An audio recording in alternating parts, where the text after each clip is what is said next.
तो इस मानवा की स्टार्टिंग में हम लोग को पहले एक घर का सीन दिखाया जाता है, जहाँ पर एक दो लोग दिखाए जाते हैं जो बोलते हैं कि प्लीज़ हम लोग को 1 महीना और दे दो। इसको सुनकर के सामने एक बंदा होता है जो कि बोलता है कि अगर तुम किसी के रुपए उधार लेते हो तो तुम्हें अपने ऑर्गन तक बेच देने चाहिए उनको दोबारा देने के लिए रुपए। कुछ ऐसा ही एक इंसान करता है। और हाँ, तुम लोगों को भी थोड़ा दर्द महसूस करने की ज़रूरत है ताकि तुम ये समझ पाओ कि जिस इंसान को रुपए नहीं मिलते हैं कि उसको कैसा फील होता है। और अपने हाथ में प्रेस पकड़े होता है।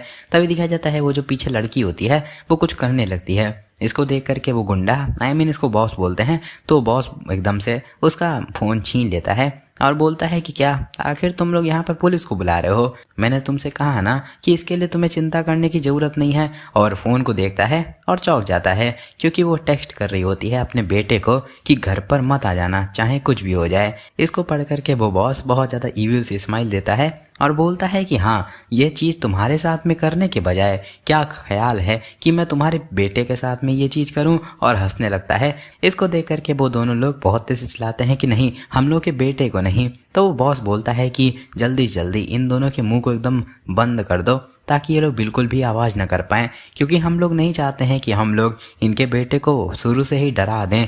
ऐसा लगता है कि वो यहाँ पर आ गया है। दिखाया जाता है एक लड़का जो कि वहाँ पर गेट के पास में खड़ा होता है और बड़ा ही डिप्रेस टाइप में लग रहा होता है और गेट को खोलता है। उसकी मॉम बोलती है कि प्लीज़, और वो गेट पूरे तरीके से खोल देता है। सभी के सभी गुंडे वहाँ पर छुपे हुए होते हैं और वो लड़का अपने जूते उतारते हुए बोलता है कि मैं घर आ गया, और अंदर आने लगता है। तभी एक बंदा धीमे से निकलता है और बैट लेकर के उसके सर के पीछे अटैक कर देता है। इसको देख करके उसकी मॉम बहुत ज़्यादा चौंक जाती हैं और वो गुंडा भी बहुत ज़्यादा चौंक जाता है, क्योंकि वो बच्चा नीचे नहीं गिरता है बल्कि उसके ही कंधे को पकड़ता है और धड़ाम से एक मुक्का लगाता है दूसरे हाथ से उसके मुँह पर, जिससे उस बंदे की ऐसी की तैसी हो जाती है। उसके चेहरे से धुआं निकलने लगता है। इसको देख करके उस बॉस की फट जाती है, उसका चेहरा बन जाता है। वो बोलता है कि हाँ, क्या क्या आखिर ये क्या है? मेन कैरेक्टर बहुत ज़्यादा बैडएस लग रहा होता है।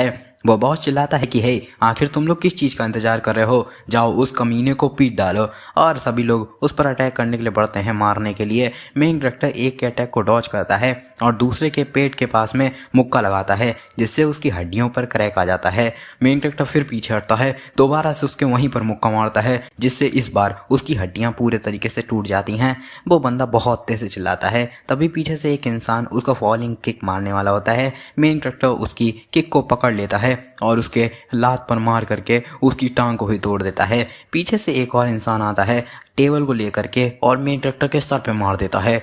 मेन कैरेक्टर कुछ भी नहीं, बस बहुत गुस्से में उसकी तरफ में देखता है, जिससे उसकी फट जाती है, क्योंकि वो टेबल तो टूट गई होती है। मेन कैरेक्टर के बस सर से थोड़ा खून ही आया होता है। मेन कैरेक्टर उसके एक मुक्का लगाता है, वो उड़ते हुए उस बॉस के बगल में गिरता है। जा करके वो बॉस बोलता है कि हाँ, आखिर आखिर ये है क्या चीज़? तभी वो उसके पिता के पास में देखता है और बोलता है कि चलो देखते हैं, अगर तुम वहाँ से बिल्कुल भी हिले तो फिर मैं तुम्हारे पिता को ख़त्म कर दूंगा। तब तक मेन कैरेक्टर वही प्रेस को उठाता है, उसके मुंह पे मार करके उसको दरवाजे के अंदर में घुसेड़ देता है। इसको देख करके उसके माता पिता बहुत ज़्यादा चौंक जाते हैं। मेन कैरेक्टर बहुत ज़्यादा बैडएस लग रहा होता है। उस बंदे की हालत ख़राब हो जाती है। वो बोलता है कि मेरी गर्दन, प्लीज़ कोई 119 को फ़ोन करो। क्या यहाँ पर कोई है? क्या यहाँ पर कोई भी नहीं बचा है? दिखाया जाता है उसके सभी के सभी गुंडों को मेन कैरेक्टर ने पीट पाट के एक कोने में डाल दिया होता है। मेन कैरेक्टर हाफते हुए जाता है और अपने माता पिता के जो भी रस्सियाँ होती हैं उनको खोल देता है और बोलता है कि अगर तुम चाहते हो कि मैं फ़ाइट ना करूँ तो फिर एटलीस्ट तुम्हें इतना ज़्यादा गरीब तो नहीं होना चाहिए था। और वहीं पर गिर जाता है। उसकी मॉम चिल्लाती है सनबू कैंग सनबू। सीन शिफ्ट हो जाता है, हॉस्पिटल का सीन दिखाया जाता है, जहाँ पर वो सभी के सभी गुंडे हॉस्पिटल में पड़े होते हैं और चीख रहे होते हैं। एक बंदा वहीं रिसेप्शन के पास में खड़ा होता है और पूछता है कि आखिर चल क्या रहा है, यहाँ पर इतना कयास क्यों मचा हुआ है। इसको सुनकर के रिसेप्शन वाली लड़की बताती है कि एक कर्जा लेने वाले ने उसके फादर को असॉल्ट किया, इस वजह से उसने 10 गैंगस्टर को ख़त्म कर दिया। और पता है ये किसने किया? एक हाई स्कूल स्टूडेंट ने, वो भी अकेले। इसको सुनकर के वो बंदा बहुत ज़्यादा चौंक जाता है। दिखा जाता है उस बॉस का सीन। वो बोलता है कि उस कमीने को जल्दी से जल्दी मार दो। इसको सुनकर के उसका कोई गुंडा होता है, वो बोलता है कि बॉस, वो बंदा भी यहीं पर इसी हॉस्पिटल में है। उसी के साथ में थोड़ी ही देर हुई है जब ब्लैक बियर उस बंदे को ख़त्म करने के लिए गया है, तो चिंता मत करो, वो बंदा पूरे तरीके से ख़त्म हो जाएगा। वो इंसान अपने मन में सोचता है कि क्या ब्लैक बियर, और पूछता है कि वो हाई स्कूलर आखिर उसका हॉस्पिटल का रूम क्या है। तो वो बताती है उसका रूम है 202। वहीं से सीन शिफ्ट हो जाता है, इमरजेंसी रूम का सीन दिखाया जाता है जहाँ पर वो इंसान बहुत तेज से भाग रहा होता है और अपने मन में बोलता है कि अगर यहाँ पर ब्लैक बियर है तो वो बच्चा पक्का ही डेफिनेटली एक बहुत अच्छा फाइटर है, वो हम लोगों का फाइटर कैंडिडेट भी हो सकता है। और जाता है मेन कैरेक्टर के रूम के बाहर आ जाता है जिसके बाहर लिखा होता है कैंग सिनबो। वह बंदा अपने मन में बोलता है कि अनफॉर्चुनेटली वो इंसान इन सभी लोगों के साथ में इन्वॉल्व हो चुका है, मुझे उस बच्चे के लिए बहुत ज़्यादा बुरा लग रहा है। उस रूम के अंदर का सीन दिखाया जाता है जहाँ पर मेन कैरेक्टर के सामने बहुत ज़्यादा हट्टा खट्टा बंदा खड़ा होता है। मेन कैरेक्टर वहाँ पर बिना डरे हुए वहीं पर खड़ा होता है। वो ब्लैक बियर बोलता है कि किसने ही सोचा था वो लोग मुझे एक हाई स्कूलर को मारने के लिए बुलाएंगे। वेल मुझे ब्लेम मत करो, मुझे भी कर्जा यहाँ पर कलेक्ट करने के लिए ही बुलाया गया है, लेकिन तुम बहुत ज़्यादा इंटरेस्टिंग बच्चे हो, इवन तुमने मुझे देखा भी है, फिर भी ऐसा नहीं लगता है कि तुम बिल्कुल भी डरे हुए हो। मेन कैरेक्टर अपनी जो नीडल होती है खून वाली उसको हटा देता है और बहुत ज़्यादा बैडएस लग रहा होता है। ब्लैक बियर अटैक करने के लिए आगे बढ़ता है और बोलता है कि तो फिर मुझे तुम्हें असली डर क्या होता है ये सिखाने की ज़रूरत है। तब तक सिनबू उस पर अटैक कर देता है। इसको देख करके वो बंदा बोलता है कि बहुत ज़्यादा तेज, लेकिन ब्लैक बियर अपने हाथ से मेन कैरेक्टर पर अटैक करता है जिससे मेन कैरेक्टर गिर जाता है और उसकी हालत एकदम ख़राब हो जाती है। वो बंदा बोलता है कि जैसा कि एक्सपेक्टेड था।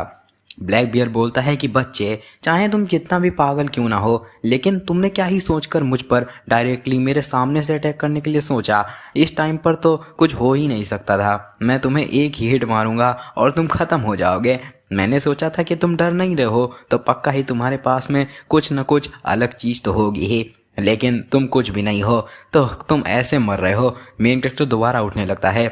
इसको देख करके ब्लैक बियर बोलता है कि क्या तुम दोबारा उठ रहे हो। सिनबू अपना खून साफ करते हुए बहुत ज़्यादा बैडस तरीके से बोलता है कि तुम कुछ ज़्यादा ही बकबक करते हो किसी ऐसे के लिए जिसके के पास में कुछ भी नहीं है। इसको देख करके ब्लैक बियर गुस्सा हो जाता है और बोलता है कि हाँ यही तो है जिस वजह से मारना बहुत ज़्यादा अच्छा लगता है।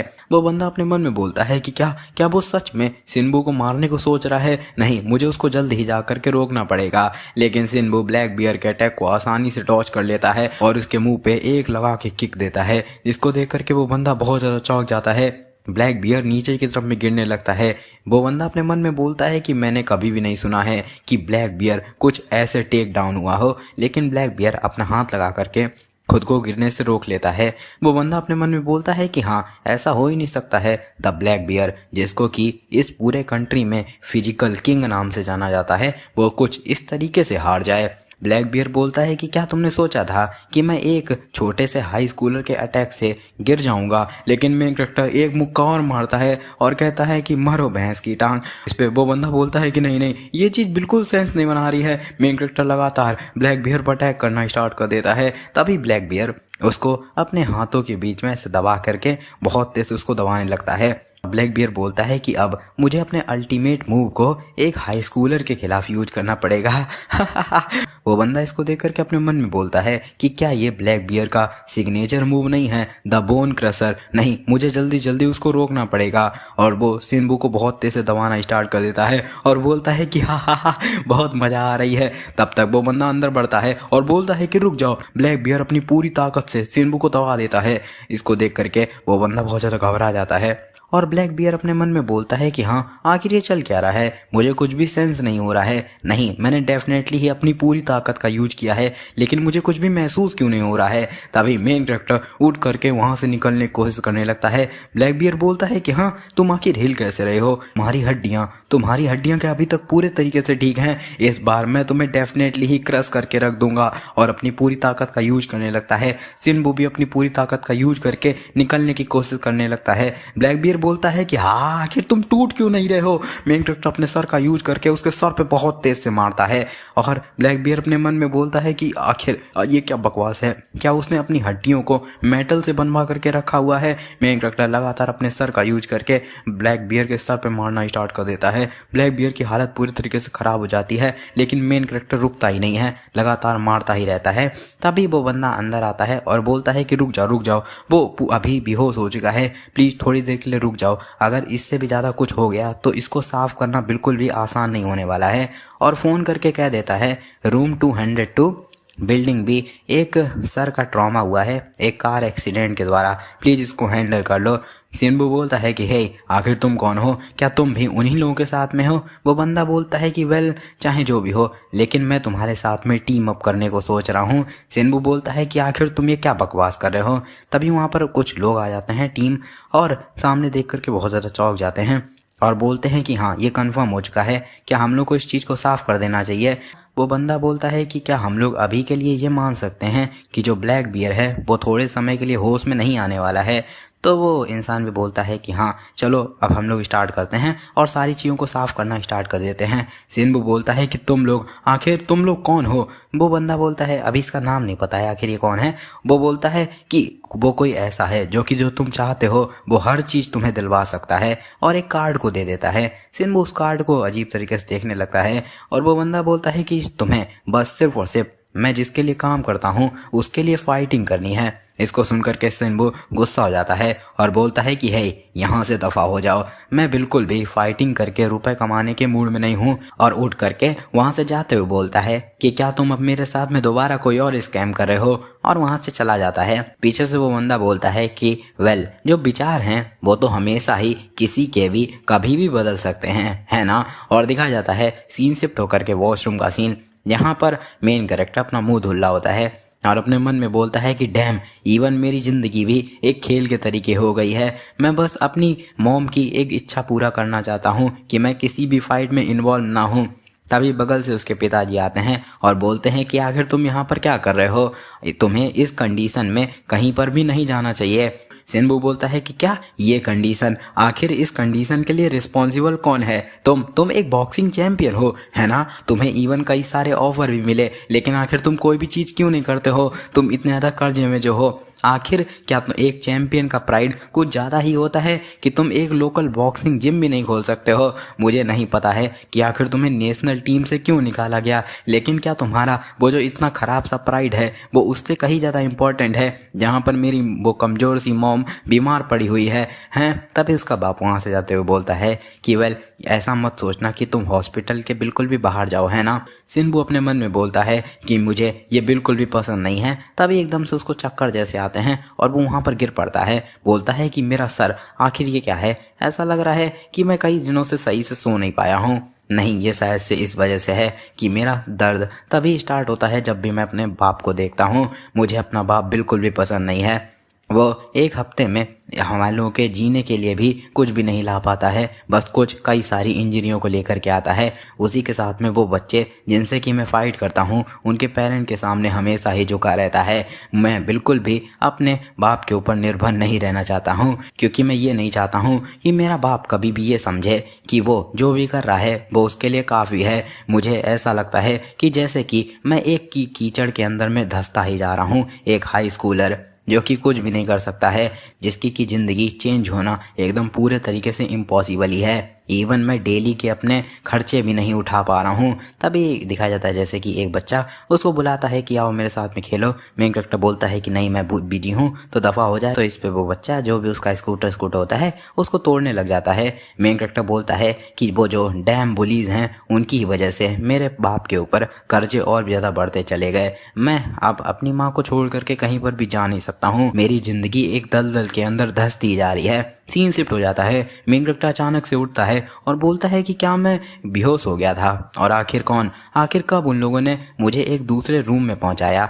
आखिर मैं कितने समय तक सो रहा हूं। और अपने फ़ोन को देखता है और बोलता है कि क्या पिताजी की तरफ से एक मैसेज आया है, और उस पर डैड का एक मैसेज होता है जिसमें लिखा होता है सिन्बू वेल मेरे हिसाब से फाइनली ये टाइम हो चुका है, आज रात में मैं सारी चीज़ें तुम्हें बता दूंगा। सिन्बू अपने मन में बोलता है कि हाँ आखिर अभी तक वो क्या छुपा रहा था, और बोलता है कि आखिर मॉम के बारे में क्या, और कॉल करता है और बोलता है कि क्या मॉम ठीक हैं। तो कोई बोलता है कि सिन्बू घर मत जाना, वहाँ पर कई सारे गैंगस्टर छुपे हुए हैं, तो ये कुछ ज़्यादा ही डेंजरस है। सिन्बू बोलता है कि क्या, और फ़ोन से वो इंसान बोलता है कि जहाँ पर तुम हो वहीं पर रहना, मैंने तुम्हें एक अलग ही हॉस्पिटल में पहुँचा दिया है एक अलग नाम से, तो फिर वहाँ पर तुम ठीक रहोगे। तो सिन्बू बोलता है कि आखिर मॉम के बारे में क्या? तो वो बोलता है कि मॉम एक पुलिस स्टेशन के पास में ही होटल है, वहाँ पर छुपी हुई हैं, तो उनके बारे में चिंता मत करो, मैं ज़्यादा समय तक फ़ोन पे नहीं रह सकती हूँ। बेटा इस टाइम के दौरान कहीं पर भी इधर उधर मत जाना, समझ गए? चलो मैं काट रही हूँ। सिन्बू वहाँ पर शांत हो जाता है और बोलता है कि डैम, ये सारी की सारी मेरी ही गलती है, अगर मैं उन लोगों के साथ में ऐसा ना करता तो फिर सारी चीज़ें ठीक थी, मुझे जल्दी जल्दी मॉम को ढूंढना पड़ेगा। तभी उसके डैड का कॉल आता है। मेन कैरेक्टर बोलता है कि हेलो, और सामने से कोई बोलता है कि क्या तुम मिस्टर कैंग के बेटे हो? तो सिन्बू बोलता है कि हाँ मैं हूँ, लेकिन आखिर आप कौन? तभी वो बंदा बोलता है कि ये बहुत ज़्यादा बुरा है, मिस्टर कैंग गिर चुके हैं और अभी बेहोश हैं। सीन शिफ्ट हो जाता है, दिखाया जाता है जैसे कि वो कंस्ट्रक्शन का काम कर रहे होते हैं और गिर पड़ते हैं, उनको चोट बहुत सारी लग जाती है। सीन शिफ्ट हो जाता है, दिखाया जाता है उसके पिता की हालत पूरी तरीके से ख़राब होती है। डॉक्टर ने बोला होता है कि सर्जरी बहुत ज़्यादा डिफ़िकल्ट है और अकेले सर्जरी के ही रुपए लगभग में 100 मिलियन के ऊपर में लगेंगे। उसी के साथ में सर्जरी के बाद में हर साल में ट्रीटमेंट के लिए भी बहुत ज़्यादा रुपए लगने वाले हैं, उसके अलावा भी दवाई के लिए भी कई सारे रुपए लगने वाले हैं। मेन कैरेक्टर बहुत बुरे सदमे में चला जाता है और रोने लगता है, वहीं पर बैठ जाता है और बोलता है कि क्या क्या आखिर अभी मुझे क्या करना चाहिए? तभी एकदम से उसको याद आता है वही उस रेड कार्ड का सीन, वो याद करता है और बोलता है कि हाँ वो बिजनेस कार्ड, मुझे जल्दी जल्दी उस कमरे को ढूंढना पड़ेगा और उस कार्ड में देखना पड़ेगा क्या है। दिखाया जाता है वो उसी हॉस्पिटल में 202 नंबर पे पहुंच जाता है, गेट खोलता है, जा कर के डस्टबिन में देखता है, लेकिन उसमें वो कार्ड होता ही नहीं है। मेन कैरेक्टर बोलता है कि क्या वो चला गया? डैम ये मेरी गलती है, मॉम मुझे माफ़ कर दो, ये सारी की सारी मेरी गलती है, मैं कुछ भी नहीं कर सकता हूँ। ये मेरे लिए ज़्यादा अच्छा रहता कि अगर मैं मर जाता। तभी पीछे से वो बंदा आता है और बोलता है कि क्या तुम ये ढूंढ रहे हो बाय एनी चांस? ऐसा लगता है कि तुम्हारा माइंड चेंज हो चुका है। हे इस पे मेन कैरेक्टर बोलता है कि आखिर तुम मुझे कितना दे सकते हो? इसको सुनकर के वो बंदा बोलता है कि एटलीस्ट 10 बिलियन वॉन अगर तुम जीत जाते हो। मेन कैरेक्टर यही सुन के चौंक जाता है। वो बंदा बोलता है कि इवन अगर तुम जीतते नहीं हो, लेकिन जब तक तुम कई सारी अच्छी से पॉपुलैरिटी पा पाते हो तो तुम तब भी बहुत सारे रुपए कमा पाओगे। क्या तुम हम लोगों के साथ में आ रहे हो? मेन कैरेक्टर यही सुन करके बहुत ज़्यादा चौंक जाता है।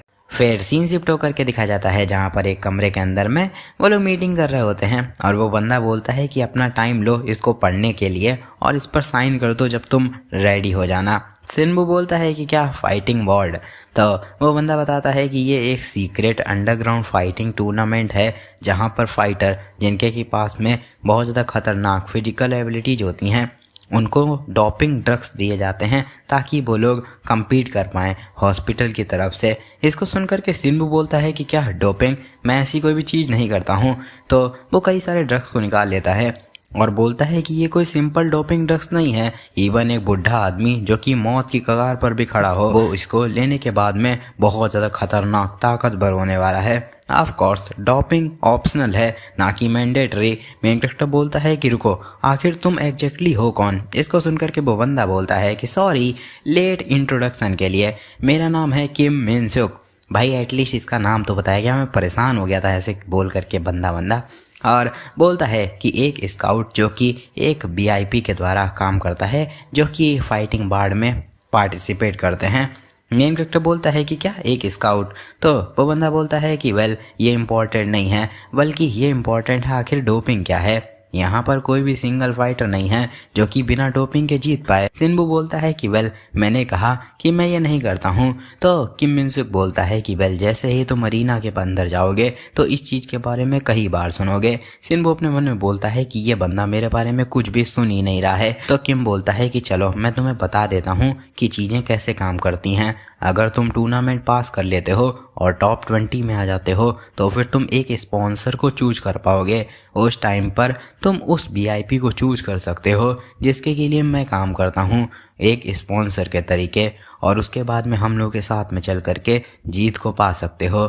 सिन्बू बोलता है कि चलो ठीक है मैं समझ गया, अभी बस मुझे रुपए दे दो, जो चीज़ चाहिए वो बस मुझे वही है। तो इसको सुन करके वो बंदा बोलता है कि ओ ये तो एक प्रॉब्लम की बात है, तुम्हें टूर्नामेंट के द्वारा ही पे किया जाएगा। सिन्बू बोलता है कि हाँ आखिर तुम ये क्या मजाक कर रहे हो, तो फिर आखिर मैं तुम्हारे साथ में काम क्यों ही करूँगा। इसको सुन करके किम बोलता है कि रुक जाओ शांत रहो, तुम्हें रुपए चाहिए अपने पेरेंट्स के लिए, उनकी सर्जरी के लिए और उनको सेफ रखने के लिए, है ना। तो सिन्बू बोलता है कि हाँ आखिर तुम ये क्या कह रहे हो, आखिर तुम्हें इसके बारे में कैसे पता है। तो किम बोलता है कि जब तक कि तुम मेरे बॉस के लिए फाइटिंग करोगे तो फिर हम लोग तुम्हारे पेरेंट की सेफ्टी और सर्जरी के ट्रीटमेंट कॉस्ट को देख लेंगे, और उसी के साथ में वो जो कर्जा लेने वाले हैं उनको भी हम लोग देख लेंगे। सिन्बू बोलता है कि कैसे कैसे, आखिर मैं तुम पर भरोसा कैसे करूं। तभी एकदम से फ़ोन बजता है सिन्बू का, उसकी मॉम का आता है। तो वो उठाता है और बोलता है कि मॉम क्या कुछ गलत है। तो उसकी मॉम बोलती है कि सिन्बू मैंने सुना कि तुमने अपने पापा के जो भी हॉस्पिटल एक्सपेंसेस हैं उनको दे दिया है, उसी के साथ में तुमने कई सारे बॉडीगार्ड भी यहाँ पर भेजे हैं। सिन्बू बोलता है कि उसके बारे में। तो किम बोलता है कि एक सेफ घर पहले ही तैयार कर दिया गया है तुम्हारी मॉम के लिए, तो तुम्हें चिंता करने की कोई भी ज़रूरत नहीं है। सच बताऊं तो तुम्हारे अलावा हम लोग के पास में कोई और नहीं है कैंग सिन्बू। तो सिन्बू बोलता है कि मॉम वो लोग मैंने ही भेजे हैं, चिंता मत करो, वो लोग जो भी कहते हैं बस वही करो, मैं जल्द ही आ जाऊंगा। उसकी मॉम बोलती है कि सिन्बू क्या हो गया। तो सिन्बू बोलता है कि मैं आपको बाद में फ़ोन करूंगा, और फ़ोन रख देता है। बोलता है कि आखिर 10 बिलियन बॉन्ड पाने के लिए मुझे क्या करना पड़ेगा। इसको सुनकर के किम बोलता है कि 10 बिलियन वो तो सिर्फ और सिर्फ एक बेस प्राइज है, अगर तुम्हारे ऊपर लोग ज़्यादा बेट करेंगे तो टोटल अमाउंट ज़्यादा भी बढ़ सकता है। एक विनर इवन 15 बिलियन तक घर पर ले जा सकता है। सिन्बू बोलता है कि क्या ये तो पागलपन है। इसको सुनकर के किम बोलता है कि लेकिन ये इम्पॉसिबल नहीं है, देखा जाए फाइटर पर जितनी बेट करी जाती है उस हिसाब से ये तो बहुत ज़्यादा कम है। सिन्बू इस पर शांत हो जाता है। तो किम बोलता है कि कई सारे कंटेस्टेंट होते हैं जो कि या तो पूरे तरीके से डिसेबल हो जाते हैं या तो उनकी ज़िंदगी भी खो जाती है। इनफैक्ट पिछले टूर्नामेंट में सिर्फ और सिर्फ 10% लोग थे जो कि बिना किसी चोट के टूर्नामेंट से बाहर निकल पाए थे। इसको सुनकर के सिन्बू बोलता है कि क्या ये क्या बकवास है, आखिर इतने सारे लोग मर रहे हैं फिर भी तुम इसको एक सीक्रेट कैसे रख पा रहे हो। तो किम बोलता है कि वेल अगर कहा जाए तो फिर इतने सारे लोग मर रहे हैं इसी वजह से ये चीज़ सीक्रेट रखी जा पा रही है। सिन्बू बोलता है कि हाँ आखिर अभी तुमने क्या कहा। किम बोलता है कि जब तुम एक बार इस कॉन्ट्रैक्ट पर साइन कर देते हो तो फिर पहली चीज़ हम लोग जो करते हैं वो तुम्हारा एक फेक डेथ सर्टिफिकेट बनाते हैं। मेन कैरेक्टर बोलता है कि क्या एक डेथ सर्टिफिकेट। तो किम बोलता है कि जो हॉस्पिटल है वो इस टूर्नामेंट को होस्ट करता है क्योंकि ये उसके लिए सबसे ज़्यादा आसान है एक फेक डेथ सर्टिफिकेट बनाना। अगर तुम यहाँ पर चाहते हो पार्टिसिपेट करना तो कैमरे में एक एंगल में खड़े हो जाओ, उसके बाद में हम लोग तुम्हारा एक फेक डेथ सर्टिफिकेट बना लेंगे। उसके बाद में हम लोग आसानी से तुम्हारी मौत को फेक दिखा सकते हैं, चाहे तुम्हारे गायब होना हो या तुम किसी बीमारी से मर गए या फिर कोई ड्रग का साइड इफ़ेक्ट कुछ भी हो। तो सिन्बू बोलता है कि हाँ आखिर तुम ये चीज़ें मुझे क्यों बता रहे हो, क्या हो कि अगर मैं इसको रिपोर्ट कर दूं। तो किम बोलता है कि वेल ये बहुत ज़्यादा आसान है तुमको एक ड्रग एडिक्ट दिखाना। आखिर कौन इंसान होगा जो कि एक पागल इंसान पर भरोसा करेगा जो कि एक ड्रग एडिक्ट है, जो कि ऐसे टूर्नामेंट के बारे में बता रहा है जो कि कभी एग्जिस्ट ही नहीं करता है। और चिंता मत करो, जब तक तुम ये बताने के लिए पहुंचोगे ना उससे पहले ही तुम ख़त्म हो जाओगे। सिन्बू बोलता है कि ये सच में पागलपन है। तो किम बोलता है कि यही तो खूबसूरती है हॉस्पिटल सिस्टम की, है ना। वेल मैं दोबारा से कहता हूँ कि ये तुम्हारी पूरे तरीके से चॉइस है कैंग सिन्बू, जैसा तुम चाहो वही करो। क्या तुम कॉन्ट्रैक्ट साइन करोगे। चलो लोग ज़्यादातर 2-3 दिन लेते हैं इसको सोचने के लिए। सिन्बू कॉन्ट्रैक्ट पर साइन कर देता है और उसकी तरफ में पास कर देता है। बोलता है कि लो बस अपना प्रॉमिस रखना। तो इस पे किम एकदम इविल से स्माइल देता है। पीछे से एक नर्स आती है और सिन्बू के गर्दन पर एक इंजेक्शन लगा देती है। सिन्बू बोलता है कि हाँ आखिर ये क्या है और बेहोश होने लगता है। किम बोलता है कि चिंता मत करो, ये सिर्फ और सिर्फ एनेस्थीसिया है तुमको एरिना तक पहुंचाने के लिए। ये याद रखना जब तुम वहां पर टूर्नामेंट में पार्टिसिपेट कर रहे होगे तुम्हारे पेरेंट की जो भी देखभाल है हम लोग कर लेंगे, हाँ लेकिन जीत कर ही आना ताकि तुम्हारी प्रॉब्लम्स ख़त्म हो जाएं। सीन शिफ्ट हो जाता है। सिन्बू एकदम से आंखें खोलता है और बोलता है कि आखिर ये क्या है, क्या मैं मर चुका हूँ। दिखाया जाता है कोई इंसान जो कि मतलब सफ़ेद कपड़े वपड़े पहने होता है और ले जा रहा होता है। मेन कैरेक्टर बोलता है कि आखिर ये लोग मुझे कहाँ पर ले जा रहे हैं, और देखता है और बोलता है कि आखिर मैं कहाँ पर हूँ। इसको सुनकर के वो बंदा बोलता है कि बस शांत रहो और चलते रहो, तुम्हें थोड़ी देर में पता चल जाएगा कि तुम कहाँ पर जा रहे हो, इस नर्क में, द हेल। फिर सीन शिफ्ट होकर के दिखाया जाता है वाइस चीफ योनबू जो कि होसिन ग्रुप का होता है। वो बोलता है कि क्या तुम्हें सच में लग रहा है ये चीज़ सेंस बना रही है एक हाई स्कूल स्टूडेंट को अपने रिप्रेजेंटेटिव फाइटर के तरीके भेजना जिसने कि इवन भले ही ब्लैक बियर को भी हरा दिया हो। इस पे किम बोलता है कि जितना ज़्यादा ये रिडिकुलस लगेगा उतना ही ज़्यादा अच्छा रहेगा। अगर हम वाइस प्रेसिडेंट जो कि फाइटिंग बार्ड से बहुत ज़्यादा ऑब्सेस्ड हैं उनको आपकी बेट में पार्ट लेना चाहते हैं तो फिर हम लोगों को ऐसा करवाना पड़ेगा ताकि वो हमको बहुत ज़्यादा अंडर एस्टिमेट करें। तो वो बंदा योंगबू बोलता है कि क्या तुम ये कह रहे हो कि उस बच्चे के साथ में हम लोग योंगनिम को आसानी से हरा पाएंगे। इसको सुनकर के किम बोलता है कि जब ब्लैक बियर ने अपनी बोन क्रशिंग अटैक का यूज किया था उसके बाद में हम लोगों ने कांग सिन्बू की बॉडी को चेक किया था। उसकी कंडीशन जितना सोचा भी नहीं जा सकता है उससे भी ज़्यादा अजीब थी। इसको सुनकर के योंगबू बोलता है कि हाँ आखिर तुम्हारा मतलब क्या है। सीन शिफ्ट होकर के दिखाया जाता है। मेन कैरेक्टर आंखों खोलता है और बोलता है कि मेरा सर, आखिर ये सब है क्या, आखिर वो लोग कौन थे। दिखाया जाता है तब तक मेन कैरेक्टर के सर पे कोई एकदम से लात मारने वाला होता है। तभी वहाँ पर वही फाइटर जैसे आते हैं और गोली लेकर के बोलते हैं कि है जल्दी से जल्दी पीछे चले जाओ। इसको सुनकर के वो बंदा पीछे चला जाता है और बोलता है कि बस मैं तो मजाक ही कर रहा था। तभी एक ड्रोन आता है और बोलता है कि प्लेयर उड़ गया है, ये चेकअप कंप्लीट हो चुका है। सिन्बू बोलता है कि हाँ आखिर ये क्या बकवास है, आखिर मैं कहाँ पर हूँ और इस यूनिफॉर्म के साथ में क्या गलत है। वो ड्रोन बोलता है कि पहला रैंडम मैच अब स्टार्ट होने वाला है। पहले जो मैच है वहाँ पर हम लोग 200 फाइटर को लेंगे जो कि मेन बैटल अरीना में जाएंगे। तभी एकदम से ब्लॉक ऊपर आ जाता है जिसके कि अंदर में एक गन रखी होती है और वो ड्रोन बताता है कि यह है डोपिंग टेस्ट राउंड। यहाँ पर तुमको रैंडमली एक डोपिंग एजेंट दिया जाएगा जो कि कोई भी तुम्हारी फिजिकल एबिलिटी को इन्हेंस कर देगा। तो अभी के लिए जो भी VIPs हैं वो लोग देख रहे हैं और तुम पर बेट्स लगा सकते हैं। तो चलो स्टार्ट करते हैं। वो जो दूसरा बंदा होता है वो अपना जो डोपिंग होता है उसको उठाता है और लगाने लगता है। मेन कैरेक्टर डोपिंग की तरफ में देखते हुए बोलता है कि मैं पहले ही ये प्रॉमिस तोड़ चुका हूँ कि मैं ग्रेजुएट होने से पहले कभी भी फाइट नहीं करूँगा। तो एटलीस्ट मैं ये अपना लास्ट प्रॉमिस तो नहीं तोड़ूंगा जिसमें कि मुझे ड्रग्स नहीं यूज करने हैं। तभी वो बंदा बहुत तेज से चीखता है। देखा जाता है उसने ड्रग्स का यूज कर लिया होता है। उसकी फिजिकल बॉडी बहुत ज़्यादा इन्हेंस होना स्टार्ट हो जाती है। वो बोलता है कि बहुत अच्छे, ये ताकत है डोपिंग की। सिन्बू बोलता है कि हाँ आखिर ये क्या बकवास है। वो बंदा अटैक करने के लिए बढ़ जाता है सिन्बू पर, लेकिन सिन्बू डॉज कर लेता है और अपने मन में बोलता है कि क्या आखिर ये एकदम एक मॉन्स्टर के तरीके क्यों लग रहा है। वो पहले बहुत ज़्यादा कमज़ोर और पतला सा था जिसके कि अंदर कोई भी मसल नहीं थे, लेकिन एकदम से उसके इतने सारे मसल आ गए। क्या उसके मसल्स इन्हेंस हो गए हैं। दिखाया जाता है वो ड्रोन बोलता है कि फाइटर हान चियोल ने अच्छे तरीके से अपनी एबिलिटीज़ को इन्हेंस कर लिया है। वो बंदा बोलता है कि डोपिंग को यूज करने के बाद में मुझे बहुत ज़्यादा ताकत फील हो रही है। ये तो जैकपॉट है, मेरा लक सबसे ज़्यादा बेस्ट है। ये कितने ज़्यादा शर्म की बात है कि मैं अभी यहाँ से जा नहीं सकता हूँ। मैं चाहता हूँ कि वो लोग जो कि मुझे बहुत ज़्यादा कमज़ोर समझा करते थे उनको कुचल करके रख दूँ। और अटैक करने के लिए फिर से सिन्बू के पास में आ जाता है और बोलता है कि अब आखिर मुझे इस छोटे से कमीने को कैसे ख़त्म करना चाहिए ताकि मैं इसका अच्छे से मजाक बना पाऊँ। तब तक सिन्बू उसके एक धीमे से मुक्का नाक पे मारता है और दोबारा से अपने हाथ को पीछे ले लेता है जिसको कि वो देख भी नहीं पाता है। फिर सिन्बू पीछे की तरफ में चला जाता है। वो बंदा बोलता है कि हा क्या तुम मेरा मजाक उड़ा रहे हो, हाँ तो मुझे छोटा समझ रहे हो है ना। फिर से सिन्बू अपने मन में बोलता है कि ऐसा लगता है कि उसकी रिएक्शन स्पीड बिल्कुल भी इन्हेंस नहीं हुई है। अगर मैं धीमे से डिस्टेंस को बढ़ा लूँ, उसी के साथ में एक ओपनिंग को ढूंढ करके अटैक करूँ तो सारी चीज़ें ठीक रहेंगी। तब तक वो बंदा एकदम से सिन्बू के पास में पहुंच जाता है और अटैक करता है। सिन्बू किसी तरह डॉज करने की कोशिश भी करता है लेकिन फिर भी उसके सर पे एक साइड में अटैक लग ही जाता है।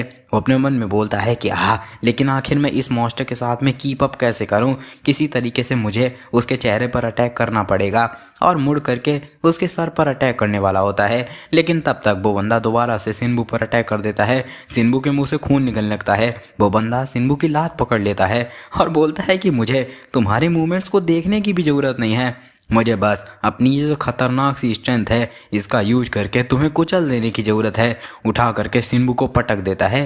सिन्बू की हालत और भी ज़्यादा ख़राब हो जाती है। वो बंदा बोलता है कि तुम्हें क्रश करना सच में ये कितना ज़्यादा अमेजिंग है। अब चलो क्या हम लोग को देखना चाहिए आखिर जब एक इंसान कुचला जाता है तो क्या होता है। चलो ठीक है, उन सभी कमीनों को बोल दो जो कि मुझे कम समझा करते थे, क्योंकि अब मैं ही राजा हूँ। और उछल करके सिन्बू के ऊपर में कूद जाता है और कहता है कि किसी इंसान को कुचलने के लिए डेफिनेटली ही रिप्स ही उसका सबसे अच्छा पॉइंट होता है। और सिन्बू पर ऐसे लात रख देता है। दिखाया जाता है पहले का सीन जहाँ पर किम बोलता है कि हम लोगों ने जब ब्लैक बियर ने बोन क्रशिंग अटैक का यूज किया था तो कैंग सिन्बू की बॉडी को चेक किया था, लेकिन हम लोगों को जो चीज़ मिली वो सच में अनबिलीवेबल थी। इसको सुन करके वो बंदा बोलता है कि हाँ आखिर इसका मतलब क्या है। तो किम बोलता है कि उसकी बोन डेंसिटी एक नॉर्मल इंसान से 10 गुना ज़्यादा है।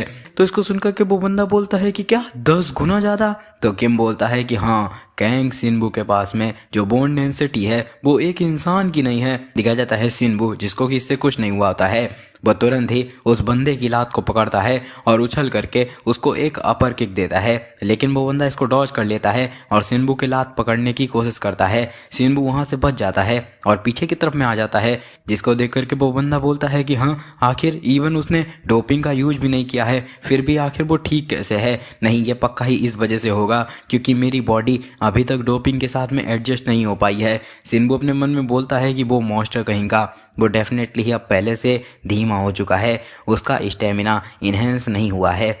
मुझे अब ये पूरे तरीके से पता है, तो जब तक कि मैं पकड़ा नहीं जाता हूँ और लगातार उसके चेहरे पर अटैक कर पाता हूँ तो फिर ये अच्छा रहेगा। तो फिर अब मैं पूरी ताकत से नहीं बल्कि जल्दी जल्दी पंचेस से उस पर अटैक करूँगा और सामने से उसकी तरफ में बढ़ने लगता है। इसको देख करके वो बंदा हंसने लगता है और अपने मन में बोलता है कि क्या वो सामने से मेरी तरफ में आ रहा है और अटैक करता है, लेकिन सिन्बू उसके अटैक को डॉज करके उसको एक जैब देता है। तब तक कि वो दोबारा से एक अटैक करता है। सिन्बू उछल करके उस अटैक को भी डॉज करता है और फिर से उसको एक जैब देता है और फिर लगातार जैब देना स्टार्ट कर देता है और पीछे की तरफ में वो बंदा गिरने लगता है।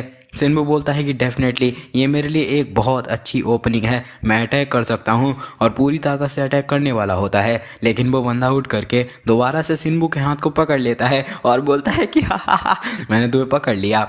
ये इतना ज़्यादा एक्साइटेड था कि इसको ये रियलाइज़ भी नहीं हुआ कि मैं उसको खुद ब खुद जानबूझकर मारने दे रहा हूँ। तो सिन्बू बोलता है कि हाँ तो फिर मैंने भी तुम्हें जानबूझकर ही पकड़ने दिया है। इसको सुनकर के वो बंदा बोलता है कि हाँ तुम क्या बात कर रहे हो। सिन्बू बोलता है कि क्या तुम्हें पता है कि जो कंगारू होते हैं वो जब एक बड़ा हिट करने वाले होते हैं उससे पहले अपने अपोनेंट के हाथ को क्यों पकड़ते हैं। दिखाया जाता है सिन्बू अपने लात से उसके मुंह पर अटैक करता है जिससे उसके मुंह का हलवा बन जाता है और वो उड़ते उड़ते दूर गिरता है जा करके। अपने मन में बोलता है कि आखिर क्यों मैं अपनी बॉडी को उठा नहीं पा रहा हूँ, आखिर ये क्यों हो रहा है और क्या हो रहा है, डैम इट आखिर मेरी बॉडी ऐसी क्यों है। नहीं ऐसा हो ही नहीं सकता है कि मैं एक ऐसे इंसान के सामने स्ट्रगल करूं जिसने कि इवन डोपिंग का यूज भी नहीं किया है। तभी वो एक चीज़ देखता है सिन्बू की डोपिंग और बोलता है कि हाँ एक डोज काफ़ी नहीं है, मेरे हिसाब से मुझे एक और यूज करना चाहिए और उसको भी उठा लेता है। सिन्बू इसको देख करके चौंक जाता है और बोलता है कि नहीं वो डोपिंग शॉट जो कि मेरे लिए था, नहीं मुझे उसको वो नहीं लेने देना है और दौड़ करके उसकी तरफ में जाने लगता है। लेकिन उससे पहले ही वो बंदा उस डोपिंग को भी ले लेता है जिससे उसका स्टेमिना भी बढ़ जाता है। वो सिन्बू पर बहुत खतरनाक अटैक कर देता है। सिन्बू की हालत ख़राब हो जाती है। वो सिन्बू को उठा लेता है और उठा करके नीचे फेंक देता है और बोलता है कि आखिर तुम्हारी इतनी हिम्मत कैसे हुई। सिन्बू की हालत और भी ज़्यादा ख़राब हो जाती है। वो ड्रोन सिन्बू के पास में आ जाता है। तभी वो बंदा आता है और ड्रोन को हटाते हुए बोलता है कि मेरे रास्ते से हटो, अभी ये ख़त्म नहीं हुआ है और सिन्बू को गर्दन से पकड़ लेता है। बोलता है कि यहाँ पर एक चीज़ मैं हमेशा ही करना चाहता था जब किसी चीज़ को ख़त्म करूँ। हाँ ये फीलिंग बहुत अच्छी है, तुम्हारे जैसे एक जानवर को आज मैं ख़त्म कर दूँगा, मैं डेफिनेटली ही आज तुम्हें पूरे तरीके से ख़त्म कर दूँगा। सिन्बू एकदम उसकी आंखें बंद होने लगती हैं। वो याद करता है अपने डैड को और फिर हम लोग को बस खून खून खून दिखाया जाता है क्योंकि वो जो बंदा होता है वो खुद ब खुद ही मर जाता है। तो ड्रोन बोलता है कि गेम ओवर हो चुका है क्योंकि प्लेयर की मौत हो गई है। दिखाया जाता है वो वाइस प्रेसिडेंट बोलता है कि क्या मौत, आखिर क्या हुआ। किम बताता है कि क्योंकि उसने डोपिंग का ओवरडोज ले लिया था। जब तुम दो अलग अलग डोपिंग को एक साथ ले लेते हो तो उसका सर्वाइवल रेट 0.5 से भी कम होता है क्योंकि उस बंदे ने पहले ही पावर डोपिंग ले ली थी। उसके बाद में जैसे ही उसने स्टेमिना डोपिंग को इंजेक्ट किया तो उसका मरना तय ही था। इसको सुनकर के वाइस प्रेसिडेंट बोलता है कि वेल मुझे ये मानना पड़ेगा तुम लकी थे क्योंकि तुम्हारे अपोनेंट ने खुद ब खुद अपनी मौत चुनी। किम बोलता है कि लेकिन सिर्फ और सिर्फ इसको लक बुलाना ये ठीक नहीं है, उसकी बॉडी सच में बहुत ज़्यादा अजीब है। इस पे वो वाइस प्रेसिडेंट बोलता है कि क्या ये ऐसा नहीं है कि उसकी हड्डियां आसानी से नहीं टूटती हैं, तुम जानते हो ना कि यहाँ पर इस जगह पर कई सारे इससे भी खतरनाक मॉन्स्टर हैं। तो इसको सुनकर के किम बोलता है कि अभी के साथ में डोपिंग का यूज करके हम लोग कोई भी मसल, ऑर्गन, हार्मोन, कोई भी चीज़ को आसानी से इन्हेंस कर सकते हैं, सिर्फ और सिर्फ एक चीज़ को छोड़ करके, वो हैं हड्डियाँ। तो डेफिनेटली यहाँ पर कोई स्पेशल सीक्रेट है इसके पीछे। इस पे वाइस प्रेसिडेंट बोलता है कि ये चीज़ हम लोग मेन राउंड में देख लेंगे कि इससे कितना ज़्यादा इफेक्ट होने वाला है मेन राउंड में। तो चलो अब हम लोग का नेक्स्ट स्टेप क्या होगा। तो बोलता है कि क्योंकि उसने डोपिंग टेस्ट को पास कर लिया है तो उसको अर्जेंट ट्रीटमेंट मिलेगा, उसके बाद में वो उन मॉन्स्टर से मिलेगा जो कि सरवाइव कर पाए हैं। तो वेल शायद से उन लोगों ने इससे भी कहीं ज़्यादा अच्छी स्कूल को पा लिया हो। सीन शिफ्ट हो जाता है, मेन कैरेक्टर फाइटिंग वार्ड के ट्रीटमेंट रूम में होता है और सोचने लगता है कि वो मर गया मेरी वजह से। नहीं, मैं लगभग बेहोश ही हो गया था और मारा ही जाने वाला था। खुद अच्छे तरीके से सोचो, मैं यहाँ पर आया हूँ सिर्फ और सिर्फ मॉम और डैड को बचाने के लिए। तभी ही वहाँ पर ड्रोन आता है और बोलता है कि सभी के सभी प्लेयर जिन्होंने इस राउंड को पास किया है वो तैयार हो चुके हैं, तो लॉबी की तरफ में चलो। तो वहीं वो वाइट कपड़े वाला बंदा बताता है कि अब से जो गाइड है वो तुम्हें हर चीज़ के बारे में बताएगी जो भी तुम जानना चाहते हो। जब तक तुम इसको फॉलो करोगे तो तुम ठीक रहोगे। हर गाइड को बहुत ज़्यादा खतरनाक लीथल वेपन्स दिए हुए होते हैं, तो कभी भी कोई भी पागलों जैसी चीज़ करने की कोशिश मत करना। देखा जाता है मेन कैरेक्टर उसके पीछे जाने लगता है और बाहर आकर के देखता है, अपने मन में बोलता है कि हाँ आखिर ये कैसी जगह है, कोई अंडरग्राउंड केव। सच में वो लोग ये पक्का कर रहे हैं कि हम लोग यहाँ से भाग ना पाएँ। डैम, मैं चाहता हूँ कि मैं अपनी मम्मी को फ़ोन करके पता कर पाऊँ कि क्या वो ठीक हैं या फिर नहीं। लेकिन एटलीस्ट उन लोगों ने ये प्रॉमिस किया है कि वो लोग ये अश्योर करेंगे कि मेरे मॉम और डैड वहाँ पर पूरे तरीके से ठीक रहें जब तक कि मैं यहाँ पर पार्टिसिपेट करता हूँ। तो मुझे किसी भी हालत में यहाँ पर सरवाइव करना पड़ेगा, चाहे इसके लिए मुझे कुछ भी क्यों ना करना पड़े। लेकिन ये जो फाइट है उनसे बहुत ज़्यादा अलग है जो कि मैंने इमेजिन करी थी। बाहर के लोग मुझे एक टेरिफाइंग मॉन्स्टर समझते हैं, लेकिन यहाँ पर इवन वो रोड पर लड़ने वाले इंसान भी वो एक डिफरेंट ही लेवल पर हैं। तो आखिर वो लोग जो कि और ज़्यादा मॉन्स्टर हैं यहाँ पर, वो कितने ज़्यादा खतरनाक होंगे। प्लेयर की लॉबी खुल जाती है, मेन कैरेक्टर अंदर जाता है, सामने देख करके चौंक जाता है। कई सारे ड्रोन होते हैं और बहुत ज़्यादा चौंकते हुए देखता है। वो ड्रोन बोलते हैं कि तो सभी के सभी प्लेयर यहाँ पर आ चुके हैं, टोटल 124 पार्टिसिपेंट हैं। दिया जाता है वहाँ पर कई सारे लोग होते हैं और अनाउंसमेंट होती है कि जो ब्रीफिंग है वो जल्द ही स्टार्ट हो जाएगी, तो सभी लोग मॉनिटर की तरफ में पहुँचो। दिखा जाता है मेन कैरेक्टर बोलता है कि हाँ ये हैं खतरनाक मॉन्स्टर, ये लोग पूरे तरीके से डिफरेंट लेवल पे हैं उससे जिससे कि मैं फर्स्ट राउंड में मिला था। मैं अननेसेसरी इंजरी और फाइट को अवॉइड करना चाहता हूं, तो इस वजह से मुझे जो भी लोग हैं उनकी नज़रों से दूर रहना पड़ेगा। तभी बगल से एक बंदा बोलता है कि हे हाई स्कूलर बच्चे, आखिर तुम इवन यहाँ पर आ भी कैसे गए? क्या ये जो बड़ा भाई है इसको तुम्हारे साथ में थोड़ी देर खेलना चाहिए? मेन कैरेक्टर अपने मन में बोलता है कि डैम, मैं इस यूनिफॉर्म के साथ में अननोटिस रह ही नहीं सकता हूँ, प्लीज़ जल्दी जल्दी ब्रीफिंग को स्टार्ट करो। निकल जाता है, कोई बोलता है कि हाँ मैंने सुना है कि ये जो हाई स्कूल का बच्चा है ये इसी वजह से यहाँ पर आ पाया है क्योंकि इसके अपोनेंट ने खुद ब खुद डोपिंग का ओवरडोज ले लिया था। इसको सुनकर के दूसरा वाला बोलता है कि हाँ रुको, इसका मतलब ये है कि ये अभी तक इसने डोपिंग ली नहीं है। इसको सुनकर के दूसरा वाला बोलता है कि इस बच्चे को देखने के बाद में कि ये स्कूल यूनिफॉर्म में है, जो वो अमीर लोग हैं वो ये चाहते हैं कि हम लोग इसको देख करके थोड़ी दया दर्शाएं। तो दूसरा वाला बोलता है कि मैं बोर हो गया हूँ, क्या मुझे इस बच्चे के साथ में थोड़ा सा मजाक करना चाहिए? इसको सुनकर के दूसरा वाला उसको रोक लेता है और बोलता है कि हे सोच समझ के बात करो, ऐसा लगता है कि उसको पहले ही किसी ने अपने मजे के लिए देख लिया है। तभी पीछे से कोई बोलता है कि हे जब तुमसे कोई क्वेश्चन पूछता है तो तुम्हें उसका आंसर देना पड़ता है, समझ में आया तुम पागल कहेंगे? अगर तुम आंसर नहीं दोगे तो मुझे तुम्हें मारना ही पड़ेगा। सिन्बू अपने मन में बोलता है कि हाँ इन मैनियाक्स, इन पागलों के बीच में मुझे भी इनसे कहीं ज़्यादा पागल बनना पड़ेगा, और गुस्से में पीछे अटैक करने ही वाला होता है। तब तक कोई आ करके उसके हाथ को सिन्बू से हटा देता है। सिन्बू भी इसको देख करके चौंक जाता है। वो बड़ा वाला बंदा बोलता है कि हाँ आखिर ये क्या है? तो जिसने बचाया होता है वो बोलता है कि इसको रोक दो। इसको सुनकर के वो बड़ा वाला बंदा उसके हाथ को पकड़ लेता है और दबाने लगता है और बोलता है कि अब क्या? इसको सुनकर के वो बचाने वाला बोलता है कि क्या वो एक बस छोटा सा स्टूडेंट नहीं है, और अपने हाथ को छुड़ा लेता है। इसको सुनकर के वो बड़ा वाला बंदा बोलता है कि हे, तुम मुझसे फाइट करने वाले हो, एक ऐसा इंसान जिसके कि सिर्फ और सिर्फ एक ही हाथ पर डोपिंग का इफेक्ट किया है, वो भी उस जैसे बच्चे के लिए जिसको कि तुम जानते भी नहीं हो।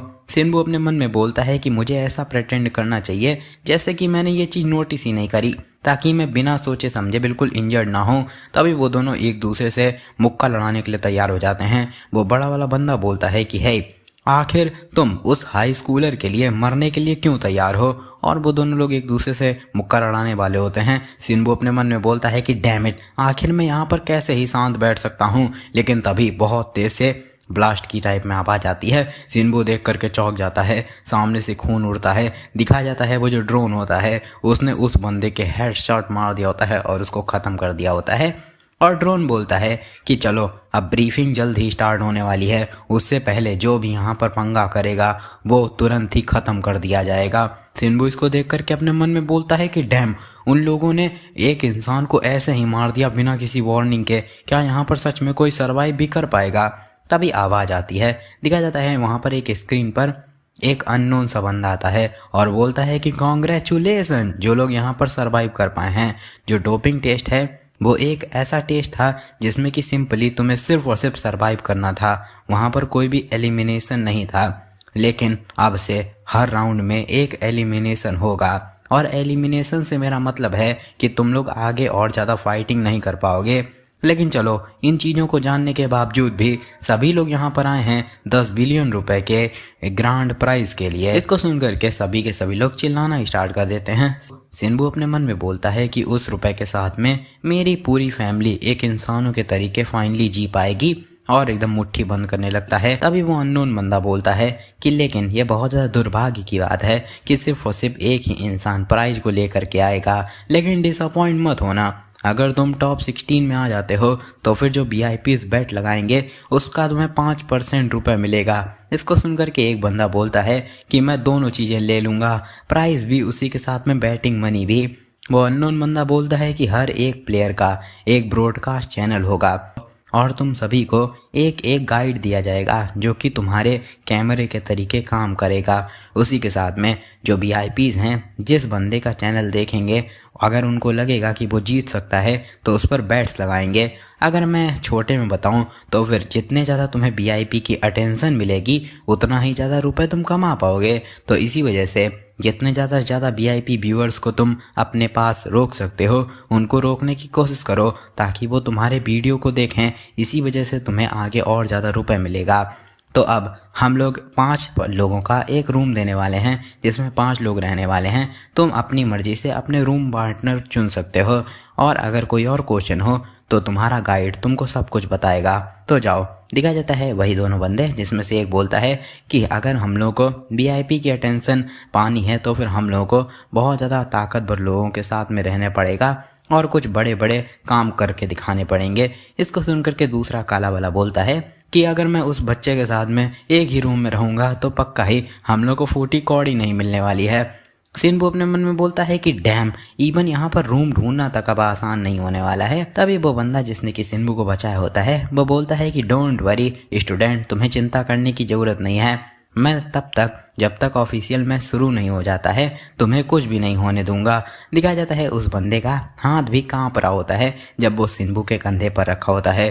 तभी बगल से एक येलो बालों वाला बंदा गुजरता है, जिसको देख करके सिन्बू बोलता है कि नो वे, नहीं ऐसा नहीं हो सकता है। वो सेवियर बोलता है, अभी हम लोग को इसका नाम नहीं पता है तो अभी इसको सेवियर ही बोल लेते हैं। वो बोलता है कि ऐसा लगता है कि वहाँ पर एक कमरा है जहाँ पर कोई भी कंपटीशन नहीं है, चलो उधर चलते हैं। सिन्बू अपने मन में बोलता है कि वो मेरी वजह से इंजर्ड हो गया, अब वो मेरे साथ में एक ही रूम में रहना चाहता है जहाँ पर सभी लोग इस चीज़ को अवॉइड कर रहे हैं। वेल, मुझे उसके मोटिव्स नहीं पता है, लेकिन जिस भी रूम में मैं जाऊँगा पक्का ही वहाँ पर डेंजर ज़रूरी होने वाला है। वो जेवियर बोलता है कि आखिर तुम वहाँ पर खड़े खड़े क्या कर रहे हो, चलो चलते हैं। सिन्बू बोलता है ठीक है। वो दोनों लोग फिर दिखाए जाते हैं। वो बोलते हैं कि वाह, ये सच में ग्रुप एकदम पूरे तरीके से बकवास ही है। तो दूसरा वाला बोलता है कि हाँ पक्का ही वहाँ पर बहुत ज़्यादा कम व्यूअर्स होंगे।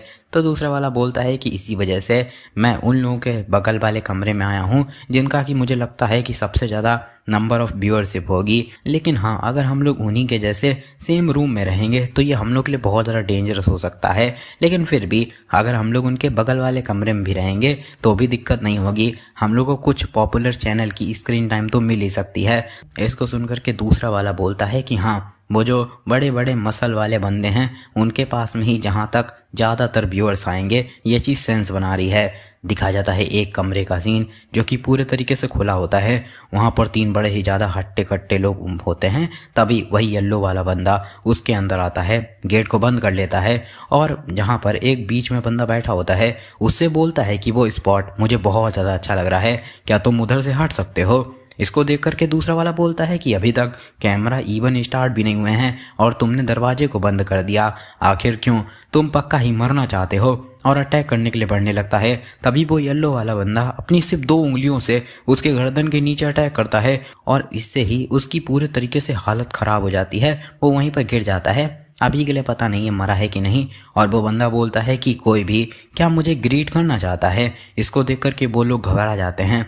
तो वो बंदा बोलता है कि बहुत अच्छे, ऐसा लगता है कि तुम लोग शांत ही रहना चाहते हो, तुम्हारे लिए अच्छा ही रहेगा कि तुम शांत रहो, क्योंकि यहाँ पर एक इंसान है जिसको कि मैं ग्रीट करना चाहता हूँ। इस बंदे का नाम बताया जाता है हान मिनसू और कली अर्नेस्ट। अभी तक ये पता नहीं है कली अर्नेस्ट क्या है, लेकिन ये पहला बंदा है जिसका कि नाम हम लोग को टाइम पे बता दिया गया है। तो इसी के साथ में इस चैप्टर का एंड होता है। और भाई सॉरी, मतलब लेट हो गया। एक्चुअली ना इसके चैप्टर बहुत छोटे छोटे एक्सप्लेन हो रहे थे। एक चैप्टर ज़्यादा 4 मिनट 5 मिनट से एक्स्ट्रा ऊपर बन ही नहीं रहा है। इसमें मैंने 9 चैप्टर एक्सप्लेन किए, लेकिन फिर भी ये अभी तक पता नहीं कितने 40-85 मिनट का बना है। मतलब 9 चैप्टर अगर हम किसी और मानवा का कर देते ना तो लगभग 1.5 से 2 घंटे के बीच का वीडियो बन जाता है। लेकिन इसका पता नहीं बहुत ज़्यादा धीमे धीमे, मतलब बहुत छोटी स्टोरी है, या फिर ऐसा बोल सकते हैं कि फाइटिंग है, इस वजह से वो जल्द ही एक्सप्लेन हो जाती है, समझ रहे हो। तो मतलब सॉरी इसके लिए लेट होने के लिए। लेकिन हाँ, मैं ये पक्का करता हूँ कल ही इसका नेक्स्ट वीडियो आ जाएगा और इसके सिर्फ और सिर्फ 12 या 13 चैप्टर हैं, तो कल ही इसका मतलब ऑनगोइंग हो जाएगा। ठीक है, ये मेरे को ये अच्छा लगा, इस वजह से मैंने अपलोड कर दिया। ठीक है, उसके अलावा अब जल्द ही जो अपना डीमन प्रिंस है उसका आ जाएगा और रेगुलर अब लगभग 3-4 वीडियो जल्द ही आ जाएंगे, 2-2 दिन के गैप पे आ जाएंगे। ठीक है, तो मिलेंगे नेक्स्ट एपिसोड में। Till then tata, take care, bye bye.